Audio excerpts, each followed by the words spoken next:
তারেক রহমানকে হত্যা চেষ্টা এবং বিএনপিকে কিভাবে দুর্বল বা ধ্বংস করে দেওয়া এবং বিএনপি পন্থী যারা অথবা জাতীয়তাবাদী আদর্শে যারা ছিল তাদেরকে কিভাবে ১/১১ পরে তাদেরকে কিভাবে সরিয়ে দেওয়া হলো এবং যার কারণে আওয়ামী লীগ সংখ্যাগরিষ্ঠ বললে কম হবে যে বিএনপিকে ২৮ থেকে ২৯টা সিট দিয়ে ৩০টারও কম সিট দিয়ে ক্ষমতায় বা সরকার গঠন করা, যেটা অনেকটা অসম্ভব বিষয় ছিল। এগুলোর পেছনে কি কি ঘটনা ঘটছে এটা নিয়ে আমি কথা বলবো। ইভেন বেগম খালেদা জিয়ার কাছে যখন দুটো রিপোর্ট নিয়ে কোন একজন কর্মকর্তা গেলেন, একটা হচ্ছে এনএসআইর একটা রিপোর্ট, আরেকটা হচ্ছে কিছু বিএনপির শুভাকাঙ্ক্ষী ছিল ন্যাশনালিস্ট, তাদের নিজস্ব একটা রিপোর্ট, এই দুটো প্রতিবেদন নিয়ে তার মধ্যে কোন একজন তৎকালীন কিছু অফিসার ছিল, কিছু বিএনপি নেতা ছিল, তারা যখন তাকে যে বললেন যে ম্যাডাম, তার মধ্যে অন্যতম একজন ছিল মেজর জেনারেল ফজলে আলী আকবর, হয়তো তিনি বেঁচে আছেন, তাকে আপনারা জিজ্ঞেস করলে হয়তো তার কাছ থেকে কিছু তথ্য পেতে পারেন। তারপর লেফটেন্যান্ট আবু রুশদ, আরো কিছু অফিসার ছিল, তারা যখন ম্যাডামকে বললেন নির্বাচনের আগে ২০০৮-এর নির্বাচনের আগের কথা বলছি, যে বিএনপিকে ৩০টার বেশি সিট দেওয়া হবে না, দিস দ্য ডিসিশন, তখন ম্যাডাম খুবই অবাক হয়েছিলেন এটা কি করে সম্ভব। তো যাই হোক, আমি পূর্বের বিষয়গুলো যাই যে ১/১১-তে কি হয়েছিল, ওই বিষয়ে যেটা আমার আগের বক্তব্যে কিছু কথা বলেছি, আপনারা মনোযোগ দিয়ে শুনতে পারেন বিষয়গুলো। ১/১১ যখন সরকার গঠন করে তার পূর্বে ওখানে কিন্তু পরিকল্পিতভাবে এই যে মাসুদ উদ্দিন চৌধুরী যাকে অ্যারেস্ট করা হয়েছে, এই মাসুদ উদ্দিন চৌধুরী, ব্রিগেডিয়ার মামুন খালেদ তৎকালীন, পরে লেফটেন্যান্ট জেনারেল, যাকেও অ্যারেস্ট করা হয়েছে, এই কালপ্রিট মামুন খালেদ তখন ব্রিগেডিয়ার ছিল। মামুন খালেদের সাথে ছিল ব্রিগেডিয়ার এটিএম আমিন। এই এটিএম আমিন, মামুন খালেদ, তারপরে এই দুজন ছিল মাসুদ্দিন চৌধুরীর সাথে কানেক্টেড, এবং মামুন খালেদ এবং এই এটিএম আমিন, তাদের সাথে আরেকজন সহচর ছিল যিনি পরবর্তীতে মেজর জেনারেল হয়েছিলেন আওয়ামী লীগের সময়, তিনি হচ্ছেন সুলতানুজ্জামান সালেহ, অনেক বড় মাপের একটা কালপিট, যার নামটা বাংলাদেশে ওইভাবে আলোচনায় আসে নাই। তাকে যেমন ওই যে ইভিএম কেলেঙ্কারি, বিএমটিভি দুর্নীতি এইটা হিসেবে মানুষ চিনে, কিন্তু এর ইভিএম কেলেঙ্কারি বা এই যে দুর্নীতি, বিএমটিভি এসে শত শত কোটি টাকা দুর্নীতি করছে, এটা কোনো অপরাধী না। অন্তর্বর্তীকালীন সরকারের সময় তাকে তার ট্রাভেল ব্যান করা হয়েছে, তার এক ব্যাংক অ্যাকাউন্ট ফ্রিজ করা হয়েছে, বাট এগুলো কোনো ওনার আসল অপরাধটাকে ঢেকে এটা বলাটা আমি মনে করি তাকে রক্ষা করা হচ্ছে। কারণ কি, এই সালে তৎকালীন মেজর সালে সে ডিজিএফআইতে ফার্স্টে অ্যাটাচমেন্টে আসে, আমি যত জানি, তখনও তার পোস্টিং খুব সময় হয় নাই, তিনি অ্যাটাচমেন্ট আসার পর পরবর্তী তাকে ওখানে ডিজিএফআইতে আপনার তত্ত্বাবধায়ক গভর্নমেন্ট পিরিয়ডে ৮ থেকে ৯ জনের মতো অফিসারকে অ্যাটাচমেন্টে দেওয়া হয়। যে অ্যাটাচমেন্টগুলো মেজর জেনারেল, তৎকালীন লেফটেন্যান্ট জেনারেল মাসুদ উদ্দিন চৌধুরীর পছন্দ, এটিএম আমিনের পছন্দ এবং মামুন খালেদের পছন্দ অনুযায়ী কর্মকর্তাদেরকে আনা হয়েছিল, এবং তাদের মধ্যে কিছু সংখ্যক ব্যতিক্রম থাকতে পারে, এবং তার মধ্যে ২ জন অফিসার অ্যাটাচমেন্টে আনা হয়েছিল যার বাবা ছিল জিয়া হত্যার আসামি, যেমন কর্নেল মাহফুজের মতো একজন মানুষ যিনি জিয়ার পিএস ছিল এবং যিনি জিয়া হত্যার সাথে সরাসরি জড়িত, যার সম্পর্কে জিয়া হত্যার সময় তৎকালীন চিটাগাংয়ের ডিসি, তার লেখা বইতেও তার কথা উল্লেখ আছে যে মাহফুজ জড়িত ছিল জিয়া হত্যার সাথে। এবং শুধু তা না, লেফটেন্যান্ট আবু রুশদের লেখা বই সহ আরো অনেকের লেখা বইতে কিন্তু কর্নেল মাহফুজের নাম ছিল যে তিনি জিয়া হত্যার সাথে জড়িত, এবং যে কারণে তখন তাকে যে কারণে ওই যে কোর্ট মার্শালে যা সাজা হয়। সো সেই কর্নেল মাহফুজের ২ জন সন্তানও কিন্তু সেখানে পোস্টেড ছিল। সো জিয়া হত্যার যিনি কিলার বা আসামি, তার সন্তানকে ওই জায়গায় পারপাসফুলি এনে তাকে দিয়া তারেক রহমানকে টর্চার করানো, তাকে হত্যার চেষ্টা করা, এই ধরনের পরিকল্পনার সাথে যারা জড়িত তাদেরকে তো আপনি হালকাভাবে দেখতে পারেন না। এটা তো ছোটখাটো কোনো বিষয় না, মানে এটাকে ইগনোর করার মতো কোনো স্কোপ নেই। তো এই কাজগুলোর সাথে তাদেরকেই কেন এখানে আনা হয়েছিল, তার মানে কি মাসুদ উদ্দিন চৌধুরীর মধ্যে পূর্ব থেকে এই পরিকল্পনা ছিল। এবং আরো অদ্ভুত বিষয় দেখেন, সবচেয়ে বেশি বারবার ফাঁসি দেওয়া উচিত একজন ব্যক্তিকে, সেটা হচ্ছে সাইদ ইস্কান্দারকে, খালেদা জিয়ার ভাই। সাইদ ইস্কান্দারকে খালেদা জিয়া তার ভাই হিসাবে তাকে বিশ্বাস করতেন, কিন্তু দেখেন জিয়াউর রহমান কিন্তু এই সাইদ ইস্কান্দারকে কিন্তু সে কখনো খুব একটা প্রশ্রয় দেননি। ইভেন জিয়াউর রহমানের আপন ভাই ব্রাদার কাউকে কিন্তু প্রশ্রয় দেননি। বা খালেদা জিয়া অনেক উদার ছিলেন, তার সরলতার কারণে সাইদ ইস্কান্দারকে বিশ্বাস করে তার কথা রিকোয়েস্ট রেখেছিলেন। কিন্তু সাইদ ইস্কান্দার কি ড্যামেজটা করেছে সেটা শোনেন। যতগুলো আর্মির জেনারেল বিএনপির সাথে বেইমানি করছে প্রত্যেকেই সাইদ ইস্কান্দারের কোর্সমেট বলতে গেলে। মইনু আহমেদ সে কার ঘনিষ্ঠজন ছিল? সাইদ ইস্কান্দারের। তারপরে আপনার তৎকালীন সেই অন্তর্বর্তীকালীন সরকারের সময় যারা যারা বিভিন্ন গুরুত্বপূর্ণ দায়িত্বে যেসব মেজর জেনারেলগুলো বিভিন্ন অফিসার ছিল, অধিকাংশ ছিল সাইদ ইস্কান্দারের পছন্দের মানুষ। আপনার তারপরে যে আমাদের লেফটেন্যান্ট জাহাঙ্গীর স্যার, যিনি আপনার কিছুদিন আগে স্বরাষ্ট্র উপদেষ্টা ছিল, তিনিও কিন্তু সাইদ ইস্কান্দারের কোর্সমেট। আপনার আরো অনেক অফিসারগুলো আছে, এই মুহূর্তে আমি উপস্থিতভাবে অনেকের নাম আমার আসতেছে না, পরে মনে আসলে বলবো। তো এই ব্যক্তিগুলাকে কিন্তু সাইদ ইস্কান্দার বিএনপির ক্ষতির কামনা করে এই ভুলগুলো করেননি, দ্যাট ইজ শিওর। কিন্তু অনেক ক্ষেত্রে আছে যে আপনার আপনজন হলেই যে রাইট চয়েসটা আপনার জন্য করবে তা না কিন্তু। তো এই জন্য আপনাকে অনেক ক্ষেত্রে যে একটা কথা বলি, বুদ্ধিমান শত্রু ভালো নির্বোধ বন্ধুর চেয়ে। তো সাইদ ইস্কান্দার এখানে নির্বোধ বন্ধুর মতো কিছু কাজ করেছেন। তো সেই সময়টাতে ডিজিএফআইতে এই যে অ্যাটাচমেন্টে 8-9টা অফিসারকে আনা হলো, তাদের মধ্যে 5-6টা অফিসার ছিল যারা তারেক রহমানকে টর্চারের সাথে সরাসরি জড়িত। এবং এদের মধ্যে অন্যতম ছিল সুলতানুজ্জামান সালেউদ্দিন। উনি অল্প সময়ের মধ্যে এই সালেউদ্দিন এটিএম আমিনের সাথে খাতির করে, এই যে মেজর সালে যে পরবর্তী মেজর জেনারেল হয়, এই সুলতানুজ্জামান সালেউদ্দিন সে কিন্তু আমিপন্থী অফিসার ছিল। এই সালেউদ্দিন সম্পর্কে দুজন অফিসার দুটো মন্তব্য করেছে, একটা হচ্ছে ব্রিগেডিয়ার বারি, আরেকটা হচ্ছে কর্নেল সাইফুল ইসলাম জোয়ারদার। তারা তাদের অতি ঘনিষ্ঠ দুজন অফিসারের কাছে মন্তব্য করেছিলেন যে ওই সময়ে আওয়ামীপন্থী এই সালেকে দেখে তারা প্রশ্ন করেছিল এটিএম আমিনকে যে সালে এখানে কেন। তখন এটিএম আমিন বলেছিল, তুমি এটা বুঝবে না, এরা সামান্য মেজর, একে নিয়ে তোমার এত চিন্তার কি আছে। সেই সালেউদ্দিন এই ডিজিএফআইতে পরে জিওন হয় তত্ত্বাবধায়ক গভর্নমেন্ট পিরিয়ডেই। সেই সালেউদ্দিন পরে সিটিআইবির কর্নেল জিএস হয়। যেই সিটিআইবি ডাইরেক্টর ছিল এই মামুন খালেদ, মামুন খালেদের কর্নেল জিএস ছিল এই সালেউদ্দিন। সেই সালে পরবর্তীতে আপনার বিএনপির সেই ওই সিটিআইবি তখন যতগুলো জয়েন্ট ইন্টারোগেশন সেল করেছিল, জেআইসি প্লাস বিভিন্ন মানুষকে ধরে এনে যে প্রশ্ন করা হতো 1-11 সময়, প্রতিটা কাজের সাথে সালেউদ্দিন জড়িত ছিল। সালেউদ্দিনের আরেকটা অ্যাপয়েন্টমেন্ট ছিল, সে 1-11 সময় তাকে কেস অফিসার বলা হতো। কেস অফিসার কি? মাসুদউদ্দিন চৌধুরীর কয়েকটা কেস অফিসার ছিল, তার মধ্যে সালেউদ্দিন অন্যতম। কেস অফিসারের কাজটা কি ছিল? 1-11 সময় পুরো বাংলাদেশে যে বিভিন্ন আর্মির ব্যাটালিয়নগুলো ডিপ্লয় ছিল, ওই ব্যাটালিয়নের সিও ছিল বিভিন্ন লেফটেন্যান্ট কর্নেলরা। এই সিওদের সাথে কোঅর্ডিনেশনটা করতো ওই কেস অফিসার। সেই কেস অফিসারকে সালেউদ্দিন। তার মানে দেখেন পুরো বাংলাদেশে কোথায় অপারেশন হবে, কাকে অ্যারেস্ট করতে হবে, কাকে কি করতে হবে, কোন জায়গায় কতটুকু ছাড় দিতে হবে, পুরো বিষয়গুলো কোঅর্ডিনেশনটা কে করতো? সালেউদ্দিন। সেই সালেউদ্দিনকে সে ছিল আওয়ামীপন্থী একজন অফিসার।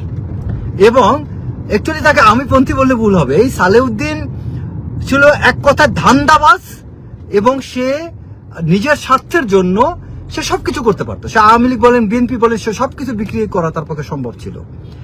এই সালেউদ্দিন সে তখন এই অপরাধগুলোর সাথে সবগুলোর সাথে জড়িত ছিল, এবং সে মোটামুটি টাকা পয়সা অনেক কিছু তৈরি করে। এবং তখন বিভিন্ন জায়গায় এই যে আপনার ট্যাক্সের টাকা এইটা ওইটা উদ্ধারের নামে যেসব অপারেশনগুলো হয়েছিল, অভিযান হয়েছিল, ঢালাভাবে কিন্তু অনেকে বলে যে তত্ত্বাবধায়ক গভর্নমেন্ট পিরিয়ডে আর্মির লোকজন করাপশন করছে, সবাই করে নাই। এই 1-2টা লোকজন সালেউদ্দিনের মতো যারা জড়িত ছিল, কিন্তু দুর্নাম হচ্ছে ওভারঅল আর্মির। তো এই ব্যক্তি মামুন খালেদের সাথে খাতির করে এবং এটিএম আমিনের সাথে খাতির করে সে একটা বলয় তৈরি করেছিল। এবং পরবর্তীতে যখন ইলেকশন টাইমটা হয়, তখন মামুন খালেদকে কিন্তু আনসারে পোস্টিং দেওয়া হয়। আপনারা খোঁজ নিলে জানতে পারবেন। এই মামুন খালেদ আনসারে পোস্টিং নিয়ে তখন আনসারের সে মানে নির্বাচনের সময় কিন্তু অনেকে আনসারকে ইগনোর করে থাকতে পারেন। বা নির্বাচন ডিউটিতে কিন্তু আনসারের অনেক গুরুত্বপূর্ণ ভূমিকা থাকে। বিশেষ করে অনেক ক্ষেত্রে ব্যালট বক্সগুলো ক্যারি করা, বিভিন্ন কেন্দ্রগুলোতে তার আগে যে সেই জায়গায় করে নেওয়া, অনেক ইভিএম মেশিন, অনেক কিছুর ব্যাপার সাথে থাকে যেগুলোর সাথে এই আনসারের লোকজন জড়িত থাকে। আপনি দেখবেন যে প্রতিটা অফিসে দেখবেন যে সব জায়গায় দেখবেন আনসারের লোকজন, এটা নিরীহ কিন্তু অনেক জায়গায় এদের অ্যাক্সেস থাকে। আপনি অনেক জায়গায় গোপন তথ্য উপাত্ত অনেক কিছুর ক্ষেত্রে, সার্ভিলেন্সের ক্ষেত্রে আপনি এদেরকে কাজে লাগাতে পারেন। সো এই মামুন খালেদ এই নির্বাচনের সময় আনসারের মাধ্যমে সে কিন্তু অনেক বড় ধরনের অঘটন ঘটিয়েছিলেন। এবং বিশেষ করে আমি আরো একটা কথা বলি এটিএম আমিন সম্পর্কে, এটা নিয়ে আমি আলাদা একটা এপিসোড করব। এই এটিএম আমিনের নেতৃত্বে একটা দল কিন্তু বসুন্ধরায় একটা সেফ হাউস ছিল বিজিএফ এর তত্ত্বাবধায়ক সরকার পিরিয়ডে। ওই বসুন্ধরার যে সেফ হাউস, এটা বসুন্ধরার লোককে ধরে আনলেই আপনারা ভালো করে জানতে পারবেন। এই সেফ হাউসে আপনার শেখ হাসিনা গ্রেপ্তার, অ্যারেস্টেড। এটা কিন্তু আমি জানি না কেন কেউ এতদিন এটাকে এক্সপোজ করে নাই। শেখ হাসিনাকে ওই সেফ হাউসে নেওয়া হয়েছিল তত্ত্বাবধায়ক সরকার পিরিয়ডে ইলেকশন ঠিক আগে। যদি আমার কথা বিশ্বাস না হয়, আমার কাছে প্রমাণ আছে, যদি কেউ প্রমাণ চান আমি প্রমাণ দিতে পারবো, বাট এই মুহূর্তে আমি প্রমাণটা মিডিয়াতে আমি এখানে ওপেনলি বলবো না, but I have the evidence. ওই সেফ হাউসে শেখ হাসিনাকে নেওয়া হয় এবং বসুন্ধরা সেই সেফ হাউসে। আর তার ওখানে কারা উপস্থিত হয়েছিল? এটিএম আমিন, তৎকালীন ডিজিএফআই ডিজি গোলাম মোহাম্মদ, তারপরে আপনার কয়েকজন উপদেষ্টা ছিল, হোসেন জিল্লুর, তারপরে ইফতেখারুজ্জামান বা ইফতেখারুল আলম নামে কেউ একজন পররাষ্ট্র উপদেষ্টা ছিল, দেন আপনার হাসান আরিফ যিনি মারা গিয়েছেন তিনি, মইনু আহমেদ। এই ব্যক্তিগুলো শেখ হাসিনার সাথে ওখানে দেখা করেছিলেন। দেখা হওয়ার পূর্বে হোসেন জিল্লুর, তারপরে ওই যে উপদেষ্টা চারজন আছে, হোসেন জিল্লুর, হাসান আরিফ, ইফতেখার পররাষ্ট্র উপদেষ্টা এবং আরেকজন উপদেষ্টার নামটা আমার মধ্যে মাথায় আসতেছে না, এই কয়েকজন ব্যক্তিকে নিয়ে মইনু আহমেদ একটা ডিব্রিফিং, একটা কোঅর্ডিনেশন মিটিং করেন গুলশানে কোন একটা অফিসে, কোন একটা জায়গায়। ওখানে এইদিকে শেখ হাসিনাকে আগেই মোটামুটি তাকে ওই বসুন্ধরা সেই সেফ হাউসে তিনি যে তাকে তো গ্রেপ্তারকৃত অবস্থায় ছিল, তাকে সেখান থেকে তার ওই জেল মানে তাকে যেখানে অ্যারেস্ট করে রাখা হয়েছিল ওখান থেকে তাকে বসুন্ধরা সেই সেফ হাউসে নিয়ে যাওয়া হয়। নেওয়ার পূর্বে এই গ্রুপটাকে নিয়ে কোঅর্ডিনেশন করা হয় শেখ হাসিনার সাথে তারা কি কথা বলবে। তখন শেখ হাসিনার কাছে নিয়ে যাওয়ার পরে তারা শেখ হাসিনাকে বলে যে আপনি যদি ক্ষমতায় আসেন তাহলে আমাদেরকে কিভাবে আপনি ইন্ডেমনিটি দিবেন, আমরা কি কি জায়গায় দায় মুক্তি পাবো, আমাদের কি কি ডিমান্ড আছে। এবং মইনু আহমেদ যে ওখানে মোটামুটি তাকে পা ধরে সালাম টালামও করেন। হ্যাঁ, তখন শেখ হাসিনা খুব সহজে পুরো বিষয়টা মেনে নেন। ও বাই দ্য ওয়ে, ওই গ্রুপের মধ্যে একজন ব্যক্তি ছিল লেফটেন্যান্ট কর্নেল সাইফুল ইসলাম জোয়ারদার। এই সাইফুল ইসলাম জোয়ারদারকে আবার এটিএম আমিন ওখানে নিতে রাজি হন নাই। তিনি চান নাই যে সাইফুল ইসলাম জোয়ারদার ওখানে যাক। কারণটা কি? সাইফুল ইসলাম জোয়ারদার ছিল আবার খালেদা জিয়ার আত্মীয়, ডিউক সাহেবের ভাইরা। ওই কারণে তারা জানতেন যে তারেক রহমান বা তাদের পরিবারের প্রতি তিনি যেহেতু আত্মীয়, তিনি হয়তো বা এই জায়গাটা একটা বেইমানি করতে পারেন। বাট তৎকালীন ডিজিএফআই ডিজি গোলাম মোহাম্মদ সাইফুল ইসলাম জোয়ারদারকে অসম্ভব পছন্দ করতেন। কারণটা কি? গোলাম মোহাম্মদ যখন 46 ব্রিগেডের ব্রিগেড কমান্ডার ছিলেন, তখন সাইফুল ইসলাম জোয়ারদার ছিল কোন একটা ব্যাটালিয়নের সিও, কমান্ডিং অফিসার থাকা অবস্থায় সে তার যোগ্যতা যে কোনো ভাবে তার মন জয় করেছিল। এবং গোলাম মোহাম্মদ তাকে এবং সাইফুল ইসলাম জোয়ারদার অত্যন্ত হাইলি প্রফেশনাল এবং খুব দক্ষ একজন অফিসার, সামরিক অফিসার, এবং তিনি মোটামুটি তার সঙ্গে ভালো সুনামও আছে। তো ওই সুবাদে তার দক্ষতার কারণে, তার অভিজ্ঞতার কারণে তাকে গোলাম মোহাম্মদ সবসময় তাকে কাছে রাখতেন, তাকে কোনোভাবে তিনি হাতছাড়া করেন নাই। তো এটিএম আমিন এদের অনেকের আপত্তি সত্ত্বেও, মইনু আহমেদের আপত্তি সত্ত্বেও তিনি সাইফুল ইসলাম জোয়ারদারকে ওখানে নিয়ে যান। পরে ওই জায়গায় যখন শেখ হাসিনা তাদের সমস্ত শর্ত মেনে নিল, চলে আসার পরে তখন মইনু আহমেদ তার অফিসের সব কর্মকর্তাদেরকে, যারা ছিল, এটিএম আমিন, গোলাম মোহাম্মদ এবং আরেকটা অফিসে কে জন ছিল আমার খেয়াল নাই, এবং সাইফুল ইসলাম জোয়ারদার, এদেরকে সহ মইনু আহমেদ তার অফিসে ডাকেন। ডাকার পরে সবার মতামত নেন। সবাই তখন বলেন যে স্যার, ভেরি গুড ইনিশিয়েটিভ, খুব ভালো কিছু হয়েছে। এবং তারা খুব খুশি ছিল যে শেখ হাসিনা তাদেরকে দায় মুক্তি দিয়ে দিবে এবং তারা ভালো নিরাপদে থাকবে। তখন মইনু আহমেদ সাইফুল ইসলাম জোয়ারদারকে জিজ্ঞেস করে যে তোমার মতামত কি। তখন কর্নেল সাইফুল ইসলাম জোয়ারদার মঈন আহমেদকে বলে যে আমার এখানে একটু বিষয় একটু ভিন্ন রকম মনে হয়েছে। শেখ হাসিনা এখানে, আমি exactly I coat unquote, Saiful Islam Joardar exactly এই কথাটা ওখানে বলেছে এবং সেটা প্রত্যক্ষদর্শীর কাছ থেকে আমি শুনেছি। শোনার পরে আমি সাইফুল ইসলাম জোয়ারদারকে এটা ভেরিফাইও করেছি আমি, এন্ড তিনি সেটাকে স্বীকার করেছেন যে হ্যাঁ এই কথাটা হয়েছে, আলোচনা হয়েছিল।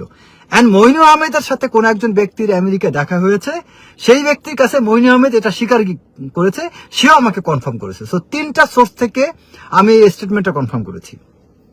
তো কর্নেল জোয়ারদার তখন তাকে বলল যে শেখ হাসিনার খুব সহজে সবকিছু মেনে নেওয়া, এটা তিনি হয়তো বা এটাকে সবকিছু মেনে নিয়েছেন, যেটা আমি বিশ্বাস করি না যে উনি হয়তো আমাদেরকে আসলেই উনি আমাদেরকে হয়তো এখানে এটার কৃতজ্ঞতা স্বরূপ আমাদেরকে দায় মুক্তি দিবে, এটা এ কারণে উনি হয়তো সহজে মেনে নিয়েছেন কৃতজ্ঞতা হিসাবে, যেটা আমি বিশ্বাস করি না। এটা আবার উনি এই কথা বলছেন সাথে।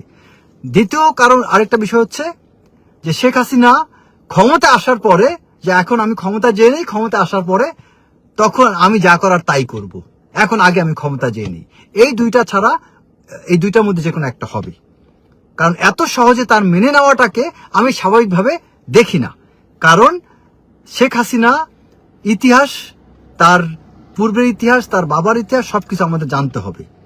তখন মঈন আহমেদ প্রচন্ড ক্ষুব্ধ হয়ে যান এবং গোলাম মোহাম্মদকে বলে তুমি তো একটা লেফটেন্যান্ট কর্নেলকে আমার কাছে আনো, তুমি তো একজন পলিটিশিয়ানকে আনছো, এক্স্যাক্টলি এই কথা বলে। তো পলিটিশিয়ানের মতো কথা বলে, সে তো মিলিটারি অফিসার না। অ্যান্ড দেন মঈন আহমেদকে বলে যে তুমি যাও আমার পিএসও রুমে যে বসো, এটা মঈন আহমেদ ওই সাইফুল ইসলাম জোয়ারদারকে বলে। সাইফুল ইসলাম জোয়ারদারকে ওখান থেকে বের করে দিল, পরে পিএসও অফিসে যে বসলো। পরে সাইফুল ইসলাম জোয়ারদার কিছুক্ষণ পরে ওখানে তার গাড়ি নিজে ড্রাইভ করে সে চলে আসলো।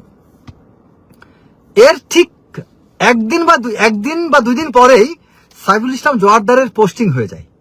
হঠাৎ করে ব্রিগেডিয়ার আমিনের সাথে র্যাব ডিজিএফ হেডকোয়ার্টারে সাইফুল ইসলাম জোয়ারদারের কথা হয় এবং এটিএম আমিন যে বলে তোমার জন্য একটা গুড নিউজ আছে, ব্যাড নিউজ আছে।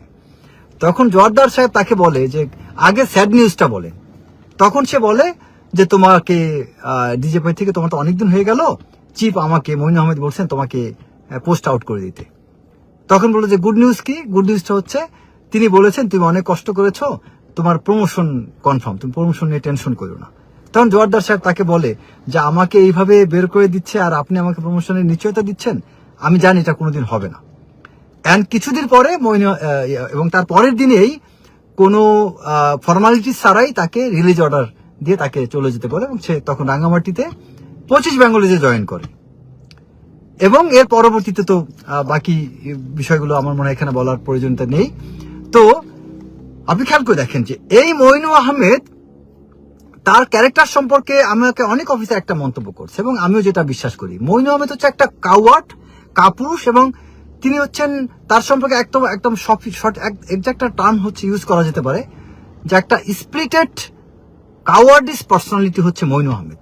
মানে তিনি এতটা ভীত কাওয়ার্ডিস ছিলেন যে খুব ঘন ঘন সিদ্ধান্ত চেঞ্জ করতেন এবং ভয় পেতেন। এই মঈন আহমেদের এই ভয়টাকে কাজে লাগিয়েছিল এটিএম আমিন, মামুন খালেদের মতো মানুষরা, যেটা বাংলাদেশকে ধ্বংসের দ্বারপ্রান্তে নিয়ে গিয়েছিল।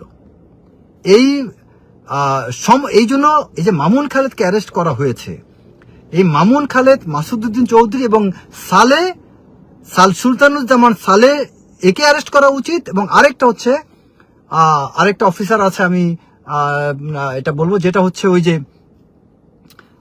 যারা এই যে মেজর আফজাল, তারপরে আপনার মোল্লা ফজলে আকবর, এই মোল্লা ফজলে আকবর এবং এই সালে, এই দুজনকে ইমিডিয়েটলি গ্রেফতার করা উচিত, ইমিডিয়েটলি। এই দুজনকে ধরে আনলে অনেক তথ্য বের হয়ে যাবে। সালেকে যদি ভালো মতো ইন্টারোগেশন করা যায়, একদম তারেক রহমানকে কারা হত্যা করতে চেয়েছিল, তারেক রহমানের টর্চার করার জন্য কাদেরকে কেন ডিজিএফআইতে অ্যাটাচমেন্টে আনা হয়েছিল, ডিজিএফআইতে আপনি দেখবেন যারা পোস্টেড তাদের হিসাবটা নেওয়া যায়। অ্যাটাচমেন্টে যারা আসে তারা কিন্তু পোস্টেড না, পোস্টিং অর্ডার তাদের নামে থাকে না, এটা অ্যাটাচমেন্টে নিয়ে যায়। যে কারণে ডিজিএফআই এর অনেক রেকর্ডে তাদের নামটা পাওয়া হয়তো অনেক ক্ষেত্রে ডিফিকাল্ট হতে পারে। এই যে অ্যাটাচমেন্টে এসে তারা অঘটন ঘটায় দিয়ে তারপরে কিন্তু তারা চলে গেছে, আবার কেউ ডিজিএফআইতে থেকেও গেছে। সো এই সালে, মেজর জেনারেল সালে, একে ইমিডিয়েটলি ধরে তাকে ইন্টারোগেশন করা উচিত। মোল্লা ফজলে আকবর একে ধরা উচিত, কারণ তার অনেকগুলো অপকর্মের সাথে তার ইনভলভমেন্ট আছে, বিশেষ করে আওয়ামী লীগ গভর্নমেন্ট শুরুর দিকে। যে এই মোল্লা ফজলে আকবরের মতো মানুষ, মামুন খালেদের মতো মানুষ, এরা শেখ হাসিনাকে, একটা জিনিস কি, শেখ হাসিনার জায়গায় একটা জিনিস চিন্তা করবেন, যে যার পরিবার, পুরো পরিবারকে হত্যা করা হয়েছে, এখন সেই শেখ হাসিনাকে যদি আবার আওয়ামী বিএনপি আর্মিদের কুর কথাটা বলা হয়, আর্মি নামে ভয় দেখানো হয়, তাহলে ভয় পাবে না? এবং শেখ হাসিনাকে ওই ভয়টা দেখিয়ে এই মামুন খালেদরা, এটিএম আমিনরা শেখ হাসিনাকে একদম বলা যায় একদম নাকে দড়ি দিয়ে ঘুরাইছে। যা যা বলছে শেখ হাসিনা তাই মেনে নিছে। জিয়াউল হাসানরা শেখ হাসিনাকে ব্যবহার করতে পারছে ওই ভয় দিয়েই, কারণ জানতো যে যদি খালি বলা হয় যে একটা কু হইতে পারে, এই অফিসারদেরকে যদি অ্যাকশন না নেয় এরা কু করতে পারে, কারণ শেখ হাসিনা তো কু শব্দ ভয় পাবেই, কারণ তার পরিবারের সাথে যেটা হয়েছে, শেখ হাসিনাকে এইরকম ভয় দেখানো মানে সে বিশ্বাস করবে। যে ভয় দেখিয়ে মামুন খালেদরা, এটিএম আমিনরা, এই সুলতানুজ্জামান সালে এরা, তারপর আরো কিছু অফিসাররা আছে যারা হঠাৎ এখন আমার অনেকের নাম মাথায় আসতেছে না, এদেরকে ইমিডিয়েটলি জিজ্ঞাসাবাদ করা উচিত। আর কিছু কিছু ব্যক্তি যদি মনে করেন কম অপরাধী, আপনি তাদেরকে পরে ছেড়ে দেন, বাট জিজ্ঞাসাবাদ করতে দোষ কি? আর এই মুহূর্তে বাংলাদেশ থেকে যাতে এই ক্রিমিনালগুলো যেতে না পারে সেদিকে খেয়াল রাখা উচিত। আর বাকি কথা অনেক এসে বলবো, আমার অলরেডি আমি রাস্তায় ড্রাইভ করতেছিলাম। সবাই ভালো থাকবেন। আসসালামু আলাইকুম।